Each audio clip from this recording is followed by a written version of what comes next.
안녕하세요. 머니맨 김수경입니다. 한잔남을 달력 앞에서 참 많은 생각을 하게 되는 생숭한 시즌입니다.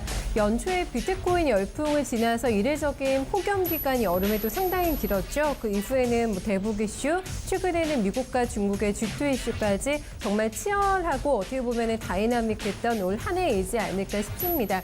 유종의미를 거두면서 또 다가오는 2019년 나의 해로 만들기 위한 자산 배분 전략 고민 많으실 텐데요. 오늘 저희가 또 알차게 설계를 해드리도록 하겠습니다. 자산관리편 기대 많이 해주세요. 지금 바로 출발하겠습니다.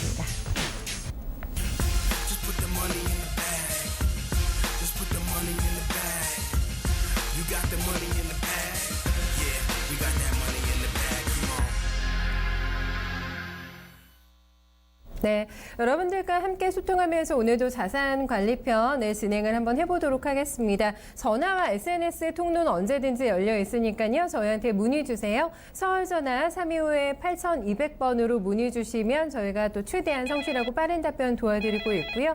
SNS는 24시간 열려 있으니까 필요하실 때마다 문 두드려 주시면 되겠습니다. 오늘도 수요일에 알차게 꾸며주실 머니 우먼입니다. 인터블록의 최유진 이사 모셨습니다. 이사님 안녕하세요. 안녕하세요. 네, 반갑습니다. 요즘 날씨가 부쩍 추워졌다가 또 풀리고 이래서 감기 걸리신 분들 되게 많으신데 오늘도 보니까 쌩쌩하시네요, 이사님. 네, 지난번에 말씀드렸던 저는 그 생강차로 잘 낳고 좋은 거 있고요. 많이 드셔서. 네, 그렇습니다. 뭐 홍삼이나 뭐 이런 거 좋은 거 잘 챙겨 먹고 있고요. 네. 내일 새벽에부터 또 이제 눈이 폭설이 온다고 하던데. 그래요? 네, 서울 아직 눈 많이 안 왔잖아요. 네, 그렇죠? 지금은 안 왔는데 새벽부터 온다고 하니까 온대요. 좀 네. 이제 주의를 하셔야 될 것 같아요. 네. 네, 이제 크리스마스도 얼마 안 남고 이래서 계획도 많이 잡고 이러시더라고요. 이사님 뭐 하세요? 다음 주인가요? 다다음 주인가요? 벌써 그런가요? 언제인지 개념이 계획이 잘 없어요. 네. 없으세요? 네, 있으세요, 앵커님? 제 있는 것 같이 여쭤봤죠? 저 방송하러 나옵니다. 상처를 주는 거죠, 지금? 아니, 이사님 바쁘실 것 같은데 크리스마스 너무 스케줄이 많아서 고민하시는 거 아니에요? 사실 지금 아무 스케줄이 없어가지고 뭘 해야 되나 이렇게 생각을 하고 있었죠. 저희 강아지랑 보내. 방송하러 나오실래요? 저 방송하러 나오는데. 그럴까요? 같이 방송을 크리스마스 특집으로. 저 그래도 같이 크리스마스 계획 없으신 분 만나서 속으로 또 반갑고 하네요. 저만 외로울 줄 알았는데. 아닙니다. 늘 외롭죠, 인간은. 맞아요. 근데 요즘에 뭐 크리스마스 계획도 계획입니다만 올 한 해를 참 정리해보게 되는 그런 타이밍이잖아요, 요즘에.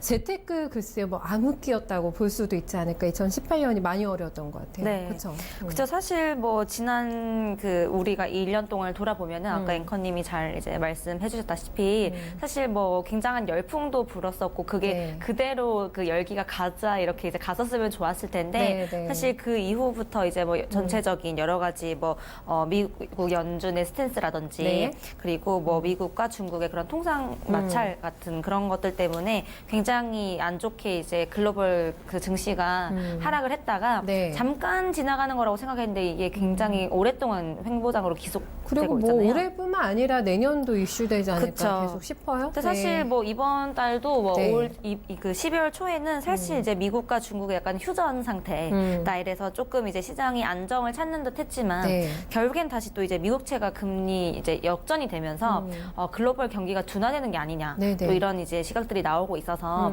사실 뭐 연말에 산타랠리를 기대를 할 수 없을 뿐만 아니라 2019년 들어서도 새로운 시작, 뭐 새로운 뭔가 활기찬 뭔가 새해 이런 느낌이 나야 되는데 그런 부분에 대해서 사실 그렇다 할 모멘텀이 없는 상황이라서 좀 전략을 새롭게 좀 다시 짜야 될 것 같아요. 그래서 오늘 머니맨에서는 일단은 다시 최근에 그 글로벌 그 증시, 뭐 신흥국과 선진국 이런 식으로 좀 비교를 해서 나눠보면서 이제 좀 짚어본 다음에 내년 초 이후에는 어떻게 될까 또 이제 우리가 살아나려면 이제 모멘텀이 있을까 없을까에 대해서 나라별로 이렇게 또 지켜봐야 되고요. 사실 일단은 뭐 주식장보다는 아무래도 채권 쪽으로 자금이 많이 들어왔기 때문에 채권 쪽으로 많이 가지고 계시고 단기적으로 포지션을 이제 가져가시면서 현금을 가지고 계시다가 조금씩 이제 등락이 이제 오를 때 그때 그때 이제 가져가시는 전략으로 많이 쓰자 이렇게 얘기를 하는데 그런데 사실 그 뜬구름 잡는 것처럼 얘기를 하잖아요. 그걸 누가 모르겠어라고 얘기하시는 분들이 많아서 네. 그럼 구체적으로 나라별로 어떠한 상황이고 그럼 전략으로는 어떤 게 있고 네. 또 이제 마지막에는 최근에 이제 사실 우리가 개인들이 판단이 안 될 때는 자산운용사에는 사실 이제 굉장히 유능한 펀드 매니저 분들이 많으시잖아요. 네네. 그분들도 사실 자산운용사에서 새로운 펀드들 지금 장세가 사실 안 좋다고 해서 계속 장이 안 좋으니까 수익을 못 냅니다라고 할 수는 없잖아요. 그러니까 굉장히 또 새로운 펀드를 만들어서 네. 시장에 맞는 펀드를 만들어서 이제 세일즈를 해야 되는 상황이기 때문에 거기에 나와 있는 여러 가지 상품 전략들을 보면 또 새로운 네. 최근 트렌드를 파악을 할 수가 있어서 볼 수 있겠어요. 오늘 네. 이제 최근에 나온 그런 펀드들 핫한 펀드들 그런 것들에서 이제 우리가 찾을 수 있는 해답 이런 것까지 좀 찾아보도록 하겠습니다. 네.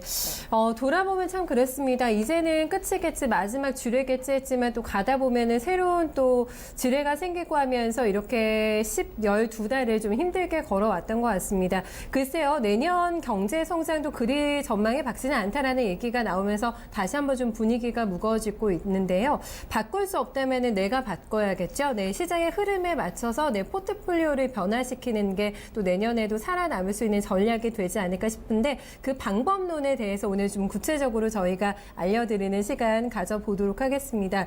먼저 저희 11월을 조금 바로 직전 달을 조금 돌아보면 네. 10월보다는 그래도 좀 분위기가 나아졌던 것 같은데 11월 한번 좀 돌이켜볼까요? 네. 말씀하신 대로 10월보다는 분위기가 좀 나아졌지만 일단 그래도 11월 자체도 금융시장 이제 불안이 계속적으로 지속이 됐고요.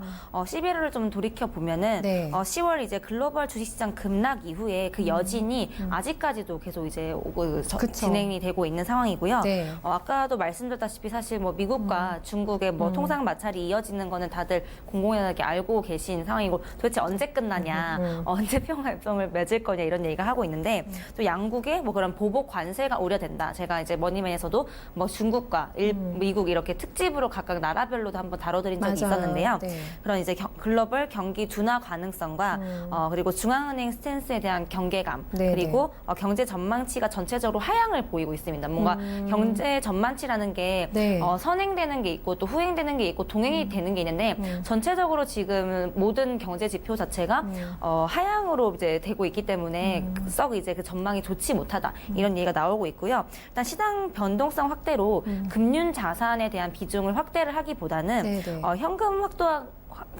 확보와 같이 그런 유동성이 좀 증가를 했다고 볼 수가 네네네. 있겠는데요. 일단 유가 레벨 같은 경우도 굉장히 많이 하락을 했기 때문에 맞네요. 네. 상품 가격 약세 지속 역시 시장에 큰 부담을 주는 그런 11월이 아니었나 그렇게 생각이 됩니다. 네. 지금 지표를 선행 지표 그리고 동행 지표, 후행 지표도 약간 좀 꺾이고 있는 상황이다라고 말씀해 네. 주셨는데 본격적인 미국 중국의 어떤 무역 전쟁이 발발이 된 이후에 그 경제 핵심 축이라고 할 수 있는 중국과 미국에서 최근에 계속 꺾여서 네. 지표가 이 부분이 투자 심리를 좀 많이 불안하게 하고 있고 그래서 이런 게 주식 시장 모든 재테크 시장에도 영향을 미치고 있는데 내년에는 조금 나아질까 달라질까 그렇죠 달력이 네. 바뀐다고 상황이 그렇게 썩 좋아지지는 그쵸. 않을 것 같은데 어떨까요? 맞습니다. 뭐 사실 작년에는 사실 선진국도 그랬고 신흥국도 그랬고 너무 좋았어요. 왜냐하면 글로벌 경기가 일단 성장 그 회복 국면에서 확장 국면으로 갔기 때문에 네. 너무 좋았잖아요. 사실 이 나라 저 나라 그냥 다 펀드라든지 뭐 ETF 투자를 하면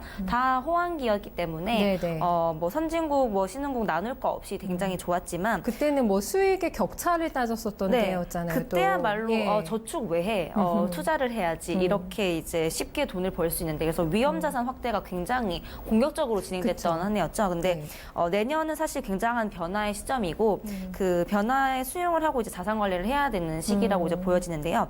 일단 글로벌 경기 자체가 성장은 해요. 뭐 이 성장세가 멈춘다 이건 아니지만 굉장히 속도가 줄어들고 네, 둔화되기 때문에 이런 부분 관련해서 성장 속도가 줄어들 때 금융시장은 이런 대외 변수에 굉장히 민감하게 반응을 네. 하잖아요.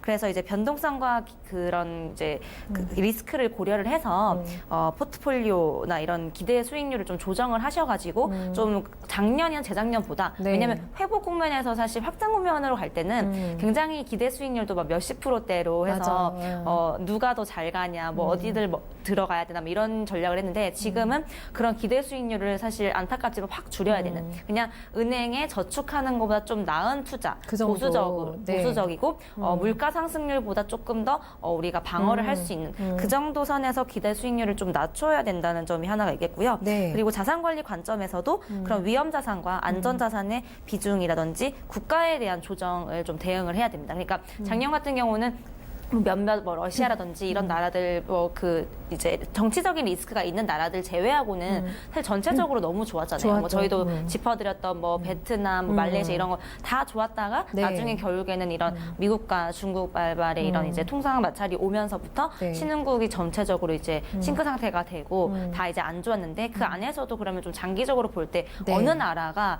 그래도 모멘텀이 추가적으로 상승될 게 있는지. 근데 지금 하락했다고 해서 그냥 기술적인 반등이 아니라 추가적인 상승 모멘텀이 없는데 여기는 그냥 무조건 나중에 성장을 더 할 거야. 우리나라나 다른 이제 기타 중진국이나 선진국보다 네. 성장할 가능성이 있으니까라는 막연한 생각으로 사실 투자에 들어가면은 안 된다는 거죠. 이제 그런 부분에 대해서도 네네. 사실 일단은 내년 1월에는 아까 다시 정리를 하자면 좀 성장은 하겠지만 속도가 굉장히 더뎌지고 네네. 둔화될 거기 때문에 일단 마냥 밟지는 못하기 때문에 오히려 그 강세장이 오기를 기다리는 것보다는 기대 수익률을 확 낮추시면서 네. 잃지 않는 그런 보수적인 투자로 전략을 짜시는 게 좀 좋을 것 같습니다. 네. 그래요. 사실 그 눈높이라는 게 정말 중요한 것 같습니다. 그렇죠. 어느 정도의 기대를 가지고 대응을 하느냐에 따라서 너무 속상하거나 실망스러울 수도 있고, 아 그래 이 정도면 나 괜찮았어라고 평가를 할 수가 있을 것 같은데 일단은 저희 눈높이를 좀 많이 낮춰주셨어요. 그리고 리스크 관리가 정말 중요하다라는 부분을 여러 번 지금 강조를 해주셨는데 그 정확한 근거 저희가 리스크 관리하면서 몸을 조금 사려야 되는 이유는 어떤 것들이 있을까요? 네, 사실 제가 지난주에도 다뤄드렸던 게 우리나라 이제 가계부채 문제를 다뤄드리면서 네. 이제 그런 금융 그 비용에 대해서 줄이는 것도 하나의 자산 관리 중에 일부다라고 얘기를 했는데요. 이게 국내에 국한된 게 아니라 지금 이제 지난 10년간 사실 네. 2008년도에 미국발 이제 서프라임 이후에 굉장히 이제 양적 완화를 뭐 미국과 뭐 일본과 뭐 유럽 이런 데서 다 돈을 많이 풀었죠. 단을 풀었잖아요. 네. 뭐 네. 수도꼭지에서 물을 틀듯이 많이 풀었는데 네. 그런 것들이 사실 이제 양적 완화를 통해서 저금리 상황에서 글로벌 부채가 굉장히 많이 늘었습니다. 부채가. 네, 그래서 금융위기를 사실 극복하는 과정에서 지금 이제 정부나 가계, 이 비금융 기업의 글로벌 부채가 지금 약 64조 달러 정도 이렇게 증가를 했다고 보시면 되는데요. 네, 네. 여기 지금 보시면 이제 맥킨지에서 나온 자료로 2007년에는 97조에 이제 정부와 기업과 가계를 합했을 때 97조 달러 정도였는데요. 지금 2017년 기준으로는 169조 정도로 그만큼 이제 많이 오르게 됐습니다. 와, 그래서 네. 실제로 굉장히 네네. 전 금융위기, 글로벌 금융위기 이후에 너무 많이 이제 늘어버린 네네. 이제 그 글로벌 부채이기 때문에 아무래도 이런 부분 관련해서 즉 상환해야 되는 부채가 늘어났기 때문에 네. 유동성 악화 자체가 글로벌 경제의 약한 이제 고리를 중심으로 굉장히 지금 신용 우려를 키우게 되는 건데 자산시장 관리 이제 이 부분에서 리스크를 확인을 하기 위해서는 네네. 지금 이제 달러 등 그러니까 사실 이제 기축통화죠. 달러 등 그런 이제 기축통화를 중심으로 한 글로벌 유동성을 좀 더 자세하게 짚어보고 가는 게 좀 중요하다고 생각이 됩니다. 네, 저희가 글로벌 유동성을 확인할 수 있는 여러 가지 지표들이 있을 것 같아요. 네. 저금리 시대에 이렇게 빚을 많이 냈단 말이죠. 정부도 그렇고 기업도 그렇고 특히 기업 쪽에서의 부채가 많고 중국이 아마 가장 또 심각하지 않을까라는 생각이 드는데 이런 지표들을 조금 더 들어가서 저희가 좀 점검을 한번 해보죠. 네. 일단 뭐 지표로는 제가 앞서도 말씀드렸다시피 지난 10년 동안 그 양적 완화를 공격적으로 했던 선진국이 네. 미국과 그리고 이제 아까 말씀드렸다시피 유럽 그리고 일본 이렇게 있잖아요. 그래서 네. 달러와 유로와 이렇게 엔 이 부분에 대해서 부채 규모를 이렇게 좀 살펴보시면 되는데요. 조달러 기준으로 보시고 이 출처는 이제 BIS에서 이제 가지고 왔는데 네. 첫 번째로는 일단 이제 금융위기 이전에 대출을 차지했던 비중이 컸지만 이후에는 이런 채권 비중이 상승을 했고요. 달러와 유로 모두 이제 채권을 통한 자금 조달 잔액이 이 대출을 통해서 하는 것보다 채권을 통해서 이제 자금 조달을 하기 시작했거든요. 보통 이제 우리가 주식으로 하기도 하고 네네. 대출로 하기도 하고 이렇게 채권으로 자금 조달을 보통 기업에서 하잖아요. 채권이 많았군요. 네, 그래서 달러로 조달한 이제 전체 신용에서 네. 채권 비중이 2008년에는 43% 정도밖에 안 됐는데 지금은 이제 52% 정도로 거의 한 9% 이상 상승을 했고요. 그리고 금융위기 이후에 이런 시스템적인 이제 중요한 금융기관에 대한 대출 규제가 또 강화가 돼서 그 부분도 사실 채권의 규모를 크게 하는 또 이제 요인으로 한몫을 했고요. 네네. 그리고 간접금융 중심의 유로존에서도 또 이렇게 이제 부채 위기가 발생을 하면서 네. 직접 금융에 의한 자금 조달이 이제 커졌기 때문에 이런 네. 부분에 대해서 몇 가지 좀 특징을 볼 수가 있고요. 일단 이 두 번째로는 여기 이제 오른쪽에 그래프를 보시면 네네. 예, 달러와 유로 역외 부채 증가 추이인데요. 일단 역외 자금 조달에 있어서의 또 달러 그 이제 비중도 굉장히 더 높아졌습니다. 지금 보시면 이렇게 네. 지금 파란 색깔 선이 네. 지금 달러 채권. 네네. 네. 2000년대 이렇게 낮았다가 굉장히 이렇게 가파르게 우상향으로 이렇게 완전 늘어나고 수직상승인데요? 있잖아요. 네, 그래서 사실 네. 달러, 유로, 엔 모두를 포함한 이제 전체 역외 부채 달러의 비중은 2008년도 그때 금융위기 당시에는 58%인데요. 지금 2018년도 지금 2분기 기준, 그러니까 네네. 6월 달 말 기준으로 봤을 때 74% 정도로 굉장히 많이 더 높아졌습니다. 지금은 더 높아졌겠어요. 네, 그렇죠. 지금은 뭐 네네. 3분기, 4분기 이제 3분기를 지났으니까 더 높아졌겠죠. 그래서 네. 뭐 유로와 엔의 비중은 사실 24% 그리고 0.3% 정도로 달러에 비해서는 굉장히 좀 낮은 수준이긴 하지만 지금 달러 그 역외 부채가 굉장히 높다는 점에 대해서 유동성의 이제 그런 점검을 우리가 해야 되는 건데 네. 사실 이제 신흥국의 경우에는 지금 더 심각한 수준이거든요. 14개 주요 이제 신흥국의 역외 이제 달러 부채는 지금 3.7조 정도 달러 수준인데요. 네.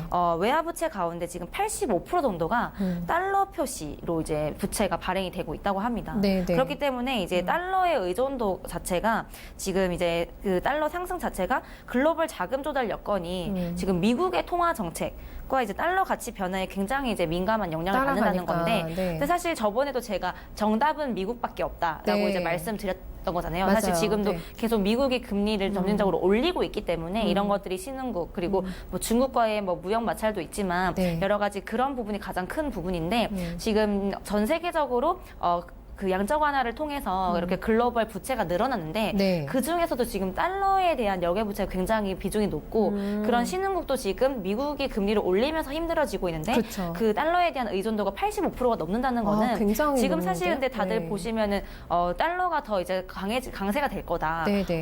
믿을 건 미국밖에 없기 때문에 달러 쪽으로 투자를 해야 된다 이런 의견도 많잖아요. 지금도. 그렇기 때문에 조금씩 더 달러가 강세가 되면은 더더욱 신흥국이나 이런 안 쪽이 좋아지겠죠? 힘들어질 거기 때문에 이런 부분들 자체가 또 굉장히 유동성에 지금 네. 악화를 보여주고 있는 지표 중에 하나라고 또 볼 수가 있고요. 네. 그리고 또 이제 뭐 풍부한 이 자국 내에 유동성을 바탕으로 이제 상대적으로 높은 수익을 쫓아서 네. 늘어났던 신흥국의 역외 투자가 많이 둔화가 됐거든요, 최근에. 그래서 외화 채권 발행 시에는 네. 더 높은 이제 할인율과 스프레드를 이렇게 적용을 해주는 걸 좀 시사를 해주고 있는데, 이는 외화 부채 이제 차입국의 조달 금리 상승과 그리고 이제 부채 상환 부담으로 이어지게 됩니다. 그러니까 말씀드렸던 대로 실제로 이런 부분에 대해서 아까 그 달러 가치가 이제 높아지면은 네. 그 자체만으로도 그 원금이 그냥 계속 유지가 되는 게 아니라 거기에 이자도 붙는데 네. 거기에다가 통화 가치까지 높아지니까 아이고, 실질적으로 나중에 이제 상환을 하게 될 때는 더 이제 눈덩이처럼 불어나게 되잖아요. 이제 그런 부분이 좀 더 이제 부담이 되게 된다는 네. 점에 대해서 미국과 지금 신흥국 간의 그런 통화 정책 사이클에 있어서 속도 차이도 지금 달러 강세를 더더욱 이렇게 부채질하고 부추기고 있고. 있다고 보시면 됩니다. 네. 다만 사실 지금 전체 부채 부문에서 역외 부문이 차지하는 비중이 그렇게 크진 않고요. 그러니까 네. 실제 부채 안에서 역외 부문이 아까 그럼에도 불구하고 달러가 높다고 말씀드렸지만 역외 부문이 차지하는 비중은 그렇게 높진 않고 네. 실제로 이제 경제 펀더멘털이 이제 취약한 일부 신흥국을 제외를 하고는 외환 보유고 대비 이제 단기 외채 비중은 과거에 이제 우리 경제 위기 때 네. 2008년도나 뭐 IMF 때보다는 지금 현재 지표적으로는 굉장히 양호하다고 보여지고 있거든요. 그렇기 때문에 지금 금융 상황 지수라든지 금융 스트레스 지수 같은 경우도 지금 이제 살펴보시게 되면요. 과거에 2008년도 이후에 굉장히 또 높았었을 때보다 네네. 지금 10년이 거의 지났지만 오히려 금융 상황이라든지 금융 스트레스 지수가 그 금융 위기 때 당시처럼 다시 이제 올라가야지 굉장히 위기감이 조성된다고 볼 수가 그 있겠는데 0을 기준선으로 보는 거죠? 네네. 네네. 근데 실질적으로 그때보다는 그때 기준으로 봤을 때는 많이 더 이제 떨어졌어요? 낮아지고 있기 때문에 네네. 네. 결국에는 실질적으로 좀 양호하다. 그렇게 우려할 수준은 아니다. 제가 저번에도 말씀드렸다시피 네. 우리나라도 국내에서 지금 가계부채가 이렇게 눈덩이처럼 늘어나고는 있지만 그 자체만으로 금융위기가 뭐 발생된다 이런 거라고는 확정 지을 수는 없다. 네. 왜냐하면 전체적인 다른 이런 스트레스 지수라든지 이런 게 양호하니까? 과거에 금융위기 때보다는 양호한다는 것을 좀 보여주고 있는 거고요. 네. 사실 지금 이제 하지만 그 신흥국의 자본 이제 유출입이라든지 밀접한 관계를 보이고 있는 글로벌 유동성이 지금 점차 이제 아까 보여드렸던 것처럼 위축이 되고 있다라는 네. 점에서 여기에 또 아까 이제 그 기초통화인 미국 달러처럼 이게 외환 변동성이 더더욱 이제 확대가 된다고 하면은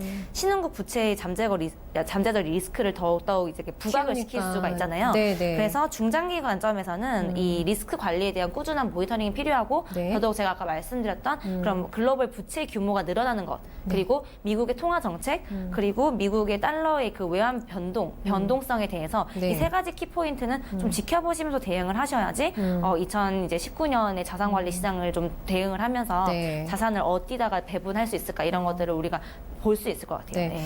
저희가 모니터링해야 되는 세 가지 포인트를 그러니까 지금 짚어주신 거예요. 그쵸, 네, 네. 이거를 반드시 네. 확인을 하고 내 포트폴리오의 어떤 구성을 가져가야 된다라는 큰 틀을 일단은 잡아봤습니다. 그래도 많이 어려웠던 올 한 해지만은 이사님께서 저희한테 주셨던 전략 굉장히 잘 통했잖아요. 네. 미국 시장의 답이다 이렇게 얘기하면서 선진국에 대한 투자 비중을 늘리자라고 저희 반기 정리하면서 네. 전략을 정리해 주셨는데 아마 가장 크게 웃으신 분들이 해외 직투하시는 분들이나 네, 뭐 간접적인 맞습니다. 펀드 상품을 통해서 아마 또 미국 시장에 투자했던 선진국 시장에 투자하셨던 분들이 아닐까 싶은데 이제는 과연 미국 경제도 안전한가 이런 의문표가 좀 들면서 저희가 선진국 시장은 어떤 부분을 체크하고 모니터링 해야 되는지부터 좀 짚고 넘어가야 될 것 네, 같아요. 맞습니다. 네. 사실 뭐 제가 그때는 미국이 답이다라고 얘기했지만 사실 지금은 또 최근에 보면은 미국도 답이 아닌가 이런 식으로 그러니까요. 미국도 조정을 네. 많이 받고 있잖아요. 근데 네. 사실 보시면 아시겠지만 너무 나도 이제 10년 동안 많이 올랐기 때문에 저는 이제 건장한 이제 조정이라고 이제 생각을 하고 있고요. 네. 일단 지난 11월에 MSCI 기준 이제 글로벌 주식시장은 약세가 일단 지속이 아까 앞서도 말씀드렸다시피 지속이 됐긴 했지만 미국도 이렇게 이제 기술주들 있죠. 네, 땡주들 그리고 유가가 또 연중 최저치를 또 경신을 했고요. 그리고 향후 이제 금리 인상 경로가 할 것이다라고 했지만 또 이제 불확실성이 또 고조가 요즘에 되고 또 말이 있잖아요. 바뀌었잖아요. 네, 그러다 보니까 네. 지금 미국의 경제가 또 이렇게 흔들리고 있고 증시도 이렇게 조정을 받고 있는 건데 네. 그런 부분에 대해서 하방으로 지금 견인을 하고 있는데 일단 미국에 대해서 좀 더 자세하게 살펴보면은 네. 먼저 일단 내년도 미국 주식 시장은 일단 경제 성장 방향성은 유효하다고 보여지고 있고요. 그러니까 무조건 답은 아니지만 사실 여러 가지 방향성이 조금 모호해졌고 네. 올릴 만큼 많이 올렸기 때문에 금리를 그 부분에 대해서는 지금 올해나 최근 10년 동안 보여줬던 그런 상승세는 보여주지 못한다. 이게 이제 결론적으로 드릴 수 있는 답인 거고요. 아. 일단은 사실 탑라인은 개선이 되고 그리고 성장과 혁신을 선도하는 기업 그리고 달러 방향성 그리고 내수 진작 관련 정부 정책 등 여러 가지 긍정적인 요인 이렇게 있어요. 네. 좋아요를 할 수 있는 여러 가지 그런 부분들도 있는데요. 네, 근데 성장과 혁신 선도 기업 같은 경우에는 아까 말했던 팽주식들이 위주가 될 것 같은데, 네. 근데 요즘에 팽주식이 팽당했다. 네, 맞습니다. 팽주식이 팽당했죠. 네, 그러면서 이것도 굉장히 불안해하고 있어요. 지금 네, 기술주 맞습니다. 투자도. 근데 저번에도 예. 제가 미국 그 편에서 한번 말씀드렸다시피 땡주나 이런 IT 쪽 관련해서는 실적은 좋겠지만 그 부분 관련해서 오히려 좀 줄어들고 그때 이제 마리화나라든지 실제 맞아요. 이제 소비재주들 많이 말씀드렸잖아요. 네네. 오히려 그런 쪽이나 선회하고 미국의 이제 있다고, 투자를. 은행의 이제 지방은행 쪽 관련해서 오히려 더 수혜를 볼 것이다라고 얘기를 했던 게 네. 실제로 이제 성장과 혁신 선도 기업인데 이게 무조건 IT 쪽에 땡주만 들어가는 게 아니라 아니고. 땡주 이외의 다른 이제 뭐 헬스케어가 될 수도 있고 네. 사실 그런 쪽 관련해서 이제 사양 산업이 아니라 앞으로 4차 산업혁명이라든지 이런 데 관련된 뜰 수 있는 그런 이제 기업들 5G라던가. 그런 네. 쪽 관련해서 다 포함이 그렇군요. 된다고 보시면 되고요. 네. 실제로 이제 하지만 이제 좀 안 좋은 점은 악화로 봐야 될 거는 성장 속도가 아까 또 말씀드렸다시피 둔화가 된다는 점. 그러니까 안 좋아지진 않지만 이게 좀 더 더뎌질 거고 제한적인 이제 멀티플을 부여를 해서 네. 최근 이제 3년 동안 너무 급성장을 했기 때문에 시장에 대한 기대 수익률은 감소를 할 것으로 보여지고 있지만 그래도 여전히 이런 호재들과 모멘텀이 있다라는 점은 미국 시장은 아직까지도 맑음이라고 네. 이렇게 볼 수가 있겠습니다. 좋아요가 그래도 더 많잖아요. 그렇죠. 사실 뭐든지 네. 뭐 투자라든지 우리가 살면서 의사결정을 할 때 100% 뭔가 안 좋은 점이 없거나 단점이 없는 거 없잖아요. 왜냐하면 다 일장일단이기 그렇죠. 때문에. 네. 근데 결국에는 이렇게 우리가 비교를 해봤을 때 뭐 이런 악재라든지 불투명성보다 호재가 좀 더 많다고 하면은 여기는 그래도 투자할 가능성과 그런 가치가 있는 네. 곳이라고 이제 우리가 판단을 할 수가 있기 때문에 그런 부분 관련해서는 사실 지금 지수 상단에 압력을 주는 거는 이제 비용 증가에 따른 마진 압박이라든지 네. 지금 뭐 가격과 물량의 증가라든지 성장에 대한 눈높이를 좀 맞춰 가시면서 네. 미국 시장에 대해서는 조금 대응을 하시면 좋을 것 같고요. 일단 그래프 블룸버그에서 좀 가지고 온 그래프를 좀 살펴보면은 지수 등락 좀 볼까요? 네. 일단 S&P 이제 500 지수랑 이제 유로스탁 50 지수를 추이를 이제 살펴보면은 지금 S&P 500 지수가 이렇게 파란색으로 보이는 거고 와, 시원하게 올랐어요. 네, 시원하게 네. 올랐다가 조정을 받고 있고 네. 지금 유로스탁도 근데 유로스탁은 지금 이렇게 좀 추이가 먼저 많이 꺾였네요. 꺾였죠. 먼저 꺾였죠.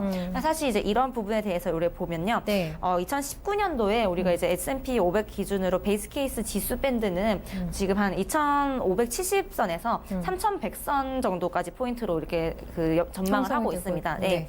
박스권에서 사실 이 안에서 움직일 것으로 예상이 되는데요. 그렇게 생각을 하면 지금 그 스탠스보다는 좀 더 낮아진다고 보시면 되겠죠. 약간. 네, 약간. 그러니까 지금 2018년 말보다는 2019년에는 제가 아까 말씀드렸던 레인지가 이 그래프에 나온 것보다 좀 더 낮았잖아요. 네. 그렇기 때문에 좀 더 조정은 받을 거긴 하지만 그거 자체가 성장이 멈춘다는 게 아니라 그동안 너무 많이 올랐기 때문에 이제 성장성과 둔화되면서 다시 제자리를 좀 찾아가고 있는 거라고 네, 네. 생각을 하시면 될 것 같고요.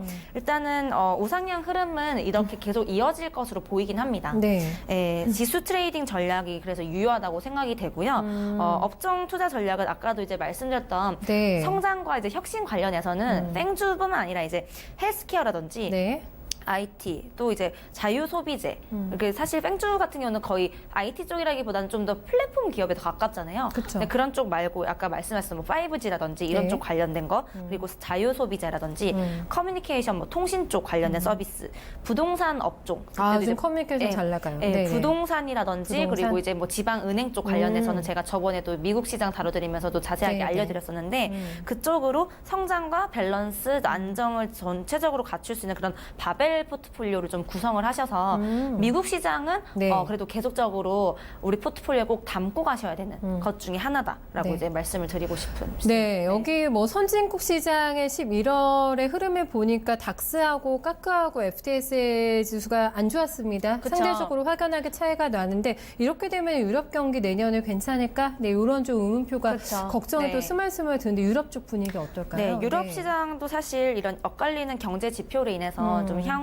이런 투자 방향에 대해서 굉장히 녹록지 않다라고 요즘 이제 많이 얘기를 하고 있는데요. 네. 또 최근에 또 제 지인이 그 프랑스 출장을 갔다 왔는데 지금 네네. 마크롱 이제 뭐 시위 때문에 네. 엄청나게 뭐 위험하다고 하더라고요. 프랑스가 그래서 지금요? 네, 아. 지금 이제 그런 부분들도 있고 사실 시끄럽군요. 2018년도 이제 올해 5월부터 유럽 물가가 지금 2%대 정도로 이렇게 진입을 했는데요. 인플레이션이 실업률은 근데 8.1%까지 네. 떨어졌습니다. 네, 그래서 반면 이제 경제 성장률은 부진한 흐름을 이어가고 있고 네. 서비스라든지 그런 이제 제조업이나 PMI 지표도 역시 크게 다르지는 않는데요. 2019년에 브렉시트가 이제 현실화가 되고 이탈리아 등 여러 이제 주요 정치권 이슈가 좀 더해지면 네. 이 유럽권 관련된 증시들이 좀 더 그 변동성이 확대될 것으로 이제 보여지고 있는데요. 다만 지금 아까도 말씀드렸다시피 프랑스의 네. 마크롱 대통령이 지금 굉장히 그 분위기가 안 좋잖아요. 유럽은 항상 정치적으로 노이즈가 너무 많은 것 같아요. 그래서 네.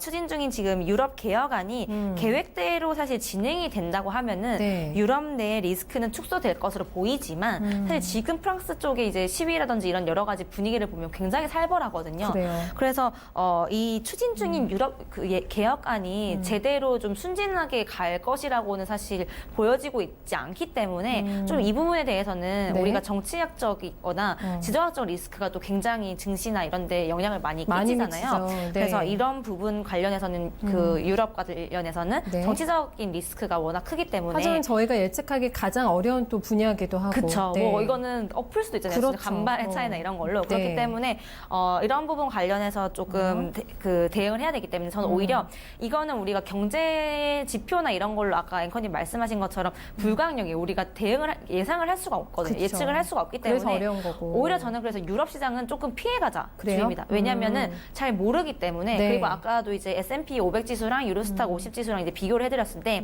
좀 꺾인 걸 먼저 꺾인 걸 보여드렸잖아요. 네, 그리고 네. 우상향으로 간다기보다는 과거의 고점대로 이제 가지만 굉장히 또 보합세로 박스권에서 횡보를 하고 있다는 느낌을 레벨 때 받으실 좀 건데 낮아질 거라고 네, 하셨으니까. 그렇기 때문에 오히려 이런 이제 투자 방향성이 좀 정해지지 않았기 때문에 예를 들면 앞서 설명드렸던 미국 같은 경우는 네, 네. 성장성이 둔화가 되는 거지 여러 가지 호재는 있다라고 네. 했기 때문에 투자는 유효하다. 하지만 여러 가지 그 섹터라든지 그런 부분에 대해서 설명을 해드렸는데 차별한 좀 있겠지만. 유럽 같은 네. 경우는 지금 투자 방향성 자체도 모호하고 그러네요. 게다가 악재로 또 정치적인 그 불확실성이 있기 때문에 오히려 저는 지금 상황에서는 그 포트폴리오에 담지 않는 것이 좀 더 현명한 전략이지 않나. 그래서 네. 내년도 이후에 네. 이런 아까 앞서 말씀드렸던 이탈리아라든지 프랑스 쪽 관련된 이런 이슈들이 좀 정리가 되면은 네. 이웃 쪽 관련해서도 한번 네. 포트폴리오에 담아보는 거는 검토를 하실 수는 있겠지만 지금 상황에서는 내년도에 바로 이렇게 유럽도 선진국이니까 무조건 안전할 거야 라는 생각으로 넣는 거는 조금 피해 가시는 게 좀 더 현명하지 않을까 이런 생각이 듭니다. 네, 일단 저희가 현재까지 나온 포트폴리오에는 미국 비중은 어느 정도 가져가야 될 것 같고 유럽은 일단 조금 차치하고 봤습니다. 이제 여기서 신흥국에 대한 투자 비중도 결정을 해야 될 것 같은데 금리를 올린단 말이에요, 계속. 네, 네. 미국 쪽에서 그러면 신흥국으로서는 또 얼마나 리스크를 짊어지게 될까라는 생각이 들면서 올 한 해 글쎄요 신흥국 시장에서 수익을 많이 못 봤거든요. 네, 네. 내년엔 좀 그렇죠. 어떨까요? 네. 사실 뭐 초반까지만 해도 그때 뭐 베트남부터 시작해서 말레이시아나 뭐 관련된 뭐 인도부터 시작해서 굉장히 좋았다가 네. 지금 그 상승했던 그 포인트를 다 내주고 다시 이제 그러니까 미국이 이제 금리를 인상을 하면서 네. 그 신흥국 쪽에서 관련된 거 다 이제 전체적으로 조정을 받았잖아요. 네. 근데 사실 2019년에 하지만 그 안에서도 글로벌 경기가 둔화될 것으로 보이긴 하지만 우리가 좀 예를 들면 우리가 중국이라든지 친디아 이런 것처럼 중국, 인도는 네. 앞으로 더 성장할 거고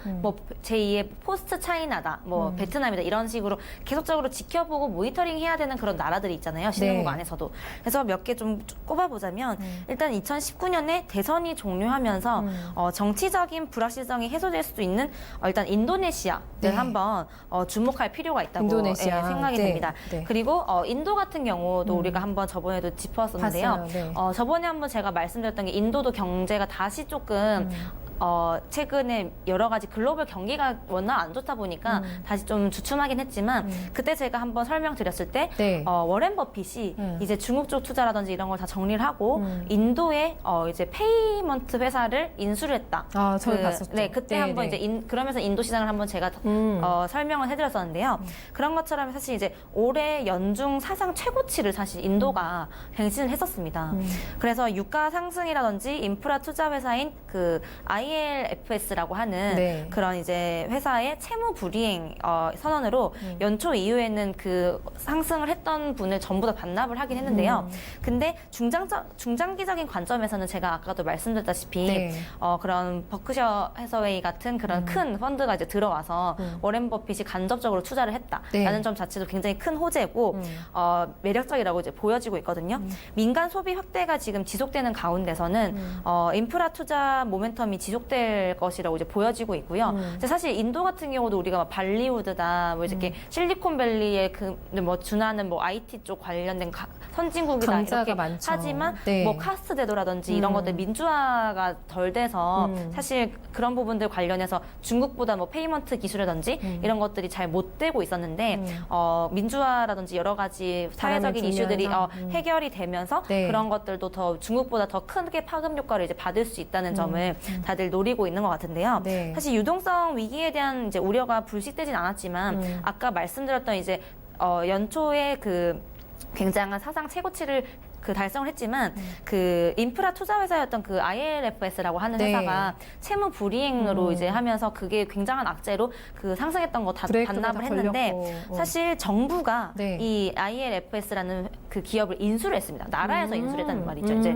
국가 기업으로서. 네. 그래서 최악의 상황은 끝났다고 보시면 됩니다. 그래서 사실 그 회사 때문에 굉장히 국가에서 샀군요. 네, 국가에서 샀거든요. 네, 그러니까 그 네. 나라에 있는 다른 회사, 그 회사나 대기업이 산 게 아니라 나라에서 떠나 버린 거기 때문에 특이하네요. 최악의 경우는 끝났다라고 네. 좀 해석을 할 수가 있겠고요. 일단 2019년에 4월에 또 총선이 실시되거든요. 그게 내년 네, 초죠. 네. 내년 초. 그래서 모디 총리가 지금 이끄는 NDA가 하원의 과반을 차지를 할 경우에는 지금 모디노믹스가 다시 이렇게 탄력을 부활해서? 받아서 인도 경제를 또 부활시켜서 증시가 또 강세로 달릴 수 있다라는 이제 전망이 나오고 있거든요. 네. 그렇지만 또 이제 4월 총선에 결과 이제 봐야겠어요. 전후를 결과를 보면서 대응을 해야 되기 때문에 네. 하지만 아까 말씀드렸던 이제 최악의 경우로 그 채무 불이행이 있었던 회사는 나라에서 떠안았다. 지금 남은 거는 내년 4월 이후에 그런 이제 총선 이슈만 조금 클리어가 되면은 전체적인 인도 모멘텀 자체는 지금 막 인프라가 뭐 커지고 있고 네. 뭐 미국이나 이런 이제 선진국에서 인도에 관련된 그런 페이먼트라든지 기술 쪽 회사에 투자를 하고 있기 때문에 네, 네. 나쁘지 않다라고 이제 말씀드리고 싶고요. 버크셔 해서웨이를 비롯해서 이렇게 글로벌 대기업들이 인도 시장으로 달려가는 거는 얼마나 큰 성장 잠재력을 그쵸. 보고 있기 때문이기 사실 뭐 때문에 그들이 뭐 단기적인 수익을 위해서 들어간 게 아니라 그렇죠. 정말 이제 네. 잠재력을 보고 이쯤에서 이제 들어가서 키워줘야겠다. 그러니까 네. 최근에 물론 이제 증시가 떨어져서 그들이 뭐 인수한 가격보다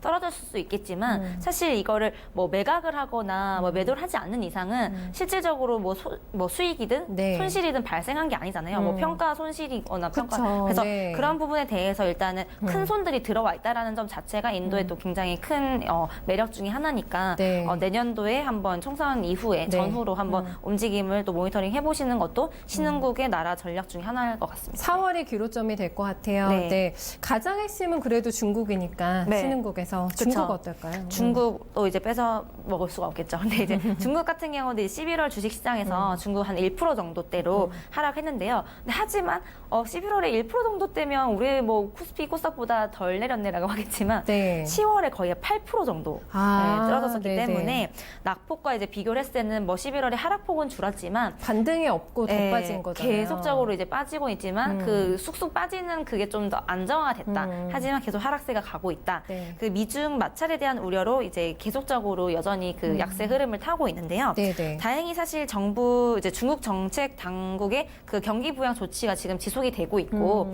G20 이제 미중 정상회담을 앞두고 이제 12월 초에 있었잖아요. 네. 타협을 볼 것이라는 기대감이 부각이 되면서 10월에 그런 이제 폭락에 대했던 그런 매수세는 좀 저가 매수세가 유입이 돼서 좀 만회가 되고 있어요. 11월에 이제 하락폭은 그 8%보다는 굉장히 적어진 1%에서 좀 마무리가 됐는데요. 일단 업종별로는 뭐 가구라든지 뭐 IT 소프트웨어, 뭐 헬스케어, 부동산은 상승을 했는데 국제 유가 급락에 이제 철강이라든지 네. 뭐 화학이나 석탄 등 이런 이제 시클리컬 쪽 관련된 다안 좋았죠. 업종들이 굉장히 크게 많이 하락을 했습니다. 다 우리 시장에도 영향을 미쳐서. 네, 맞아요. 그것 때문에 우리나라도 굉장히 그쵸. 크게 피해를 봤는데요. 네. 그동안 사실 이제 견조한 흐름을 보이고 있던 은행주마저도 지금 민영 기업에서 대출을 늘리라는 정책 당국의 지시 때문에 자산 건전성 악화 우려가 증가를 하면서 굉장히 은행주들도 하락을 했어요. 같이. 네, 사실 이제 중국 하면은 뭐 증권 쪽이나 은행 쪽이 네. 중국 경기가 활발해지니까 투자를 하면 좋다라고 했는데 아까 말씀드렸던 중국은 정책 당국이 또 이런 식으로 얘기를 해버리면은 은행주도 개입이 이렇게 강해서.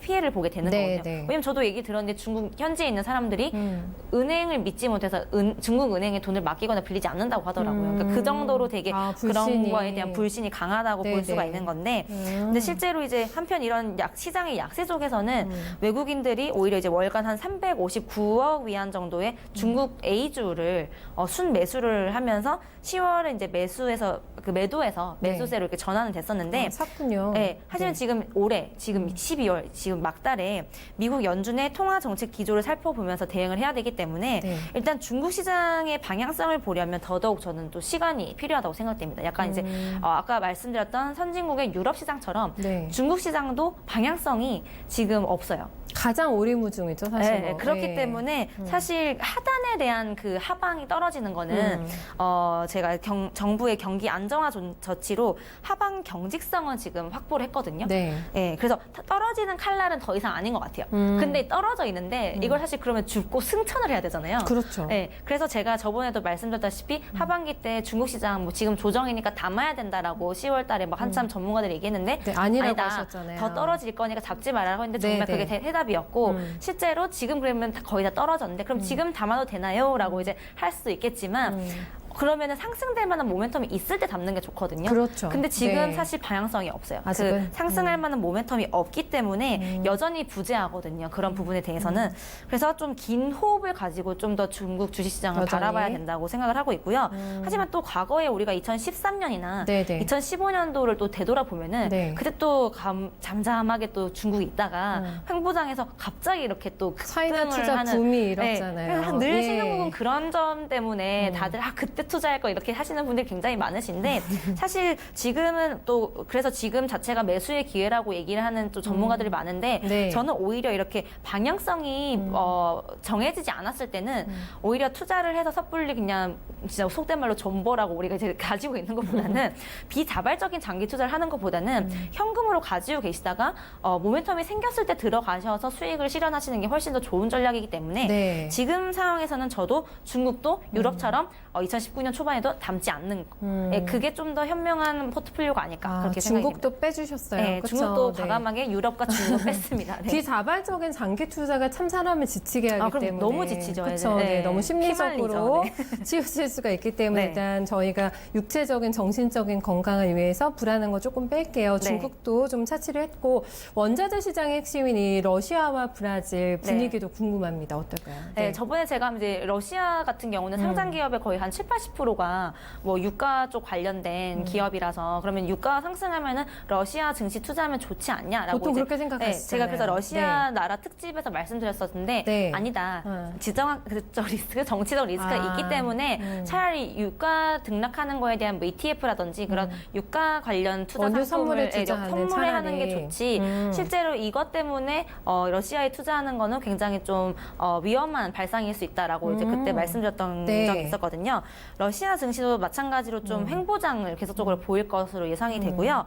유가 상승세가 굉장히 지금 제한적일 가능성이 큽니다. 왜냐하면 글로벌 경기가 둔화가 되기 때문에 네, 네. 아까 뭐 철강이라든지 유가 그 기름이라든지 이런 것들은 네. 다들 그 경기 확장 국면에 많이들 필요한 인프라잖아요. 근데 둔화가 될 때는 사실 이런 부분 관련해서는 네. 상승 모멘텀이 없기 때문에 지금 미국이라든지 유럽을 비롯한 그런 서방 국가들 간의 관계 개선이 또 아직까지는 또 이제 그 러시아 같은 남아있어요. 경우는 남아 있기 때문에 또 지정학적 리스크 그런 것도 굉장히 크죠. 그쵸. 예, 그래서 네. 특히 이제 최근에는 러시아가 우크라이나랑 갈등으로 지정학적 리스크가 더더욱이나 지금 더 부각이 되고 있기 짙어져서. 때문에 네. 바람잘 날이 없어요. 뭐 어디랑 또 하고 해서 여기랑 해결됐다 싶으면 또 다른 나라랑 이게 인근에 있는 쪽이랑 계속 싸우고 있기 때문에 러시아 증시 경우에 상승 모멘텀이 중국처럼 강하지 않다. 그래서 러시아도 제외 시키는 것으로 이제 한번 좀 코멘트를 노이즈가 드리도록 계속 있을 것 같아서. 네, 노이즈가 있고 네. 방향성이 이제 안 알려지고 안 나왔다. 횡보장이 지속될 것으로 보이기 때문에 네. 담지 않는 것이 또 이제 좋아 보인다. 브라질도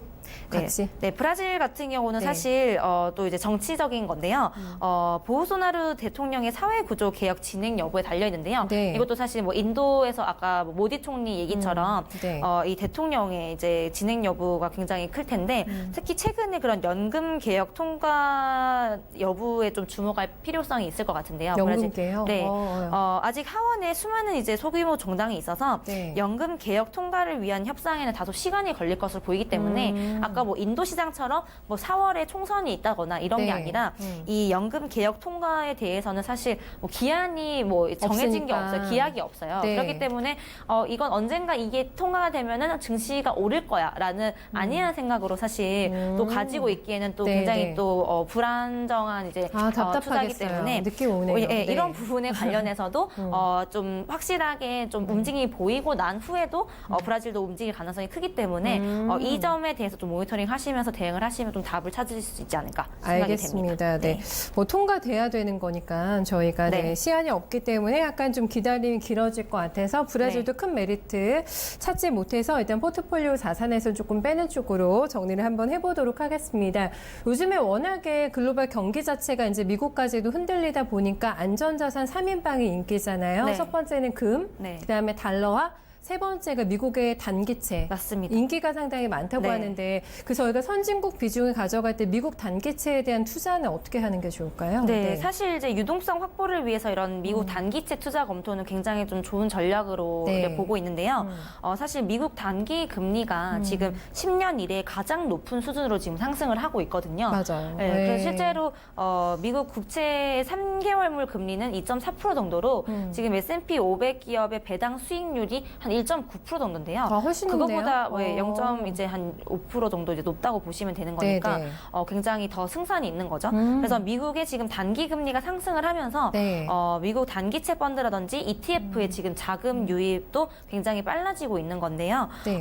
미국 채권 그 단기 채권을 편입하는 그런 뮤추얼 펀드라든지 그런 ETF의 순 자산은 지금 5,700억 달러 정도 된다고 합니다. 그래서 올해 위험 자산 선호도가 후퇴되는 과정에서 단기채 수요가 늘어나면서 순유출이 발생했던 그런 이제 신흥국 채권이라든지 네. 고수익 채권도 그런 이제 펀드의 순 자산을 넘어설 정도로 지금 미국 단기채가 계속적으로 인기가 좋고요. 아까 이제 앵커님 말씀하신 대로 이제 선진국 안에서도 네, 지금 네. 어떻게 보면 미국이 그나마 둔화는 될 거지만 그래도 믿을 거는 미국밖에 없다라는 그래도 가장 견조하죠. 그쵸. 뭐. 그렇기 예. 때문에 그 안에서도 지금 아까도 보여드렸다시피 미국 단기 금리가 지금 10년째 굉장히 높은 수준을 보이고 있고 추이가 굉장히 좋기 때문에 네. 이 부분 관련해서는 투자는 여전히 유효하다고 생각이 되고요. 네. 일반적으로 지금 이제 금리 인상과 이제 인플레이션 상승은 장기 이제 채권의 가치를 떨어뜨리는데요.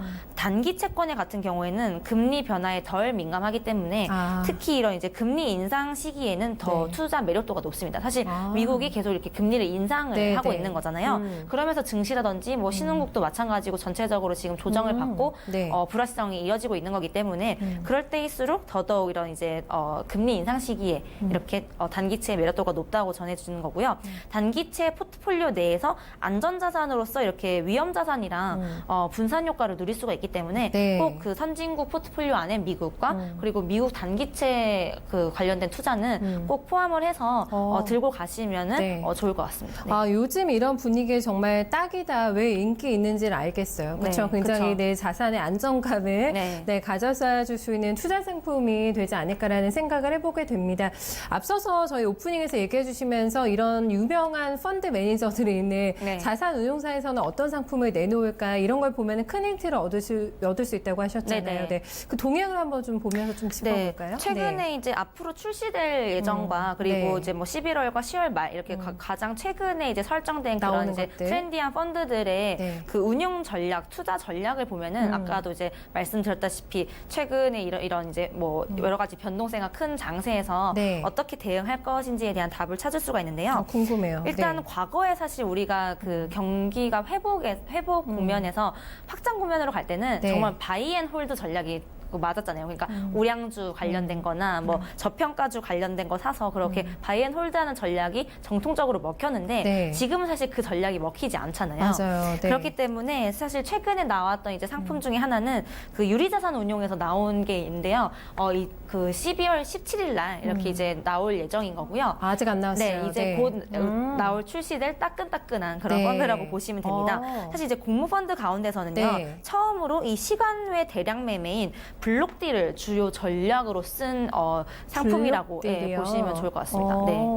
특이한데요. 네, 사실 네. 블록딜하면 다들 많이 이제 궁금해 하시잖아요. 그래서 많이들 들어보셨긴 할 텐데, 뭐 주식에서도 가끔 우리가 호재라든지, 네. 뭐 악재라든지 이런 걸로 여러 가지 그 재료를 볼 때, 네. 뭐 블록딜이 있어서 뭐 빠졌다, 뭐 이런 얘기들 많이 나오잖아요. 보통 악재로. 네, 악재로 네, 많이 네. 나오잖아요. 그래서 그런 부분 관련해서 좀 더 우리가 구체적으로 살펴보면은 네. 일단 블록딜은 일단 대규모 지분을 보유한 이런 큰 손들이 일단 주식을 처분할 때 주가에 영향을 미치지 않도록 그 장 마감 이후에 시간 외에서. 네, 시간 외에 네. 매수자에게 주식을 넘기는 거래를 블록딜이라고 하는데요.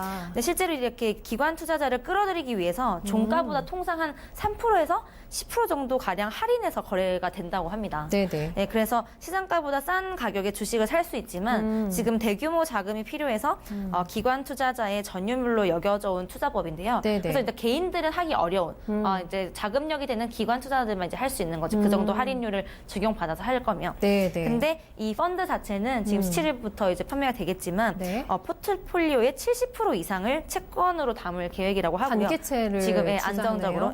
그리고 만기가 짧아서 비교적으로 이제 유동성이 높은 아까 말씀하신 대로 단기채에 편입을 하고 나머지 자금으로는 이렇게 이제 아까 말씀드린 그 개인이 할 수 없는 블록딜이라든지 그런 공모주 투자도 같이 병행을 하기 때문에 주식시장이 지금 어려움을 겪는 상황에서 개인들이 수익은 이렇게는 볼 수는 있는데 보지 못하는 거를 이렇게 이제 공모 형태로 펀드로 조성을 해서 같이 참여를 할 수 있기 때문에 지금 이런 여러 가지 안 좋은 상황들이 많은 상황에서는 블록딜과 이런 공모주 그리고 채권까지 포함이 돼서 보수적인 투자자한테 굉장히 좋은 투자 대안이 될 것으로. 방어주 포트 좋아하시는 분들은 굉장히 있습니다. 끌리는데 아마 연말 자산 이제 정리하시면서 돈 다 빼시는 분들은 어디에 또 넣지 하시면 굉장히 메리트 있는 상품일 것 같아서 체크를 한번 해보시면 좋겠습니다. 밑에 있는 펀드도 좀 소개를 해주세요. 뭐 간단하게 설명드리면요. 일단 지금 뭐 삼성 같은 경우에도 지금 제가 아까 초반에도 말씀드렸다시피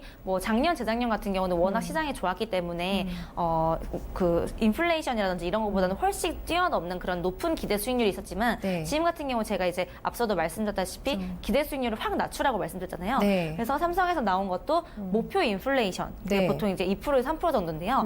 이것보다 이거 포인트보다 5% 높은 수준. 그러니까 은행에 저축하는 것보다는 더 나은 수준으로 하는 걸 추구를 하고요. 그 한국과 지금 이제 미국의 상장 지수 펀드인 ETF를 활용해서 분산 투자를 하는 이런 것들도 나오고 있고, 그리고 하나에서 이제 나온 건 이제 보면요, 보통 우리가 숏과 롱 포지션을 이렇게 활용을 해서 롱숏 펀드, 롱숏 펀드로 이제 하는 건데 사실 이런 것들이 굉장히 이런 그 변동성이 없고 박스권에서 가고 있을 때 굉장히 유효한 전략이거든요. 근데 이런 롱숏 관련된 포지션을 30% 유지를 하면서 글로벌 기업에 투자를 하는데요. 이 글로벌 기업도 사실 이제 미국 쪽 관련해서 굉장히 포트가 많이 들어가 있기 때문에 그런 쪽 관련해서는 지금 굉장히 또 좋은 추이를 보이고 있다고 보여지고 있고요.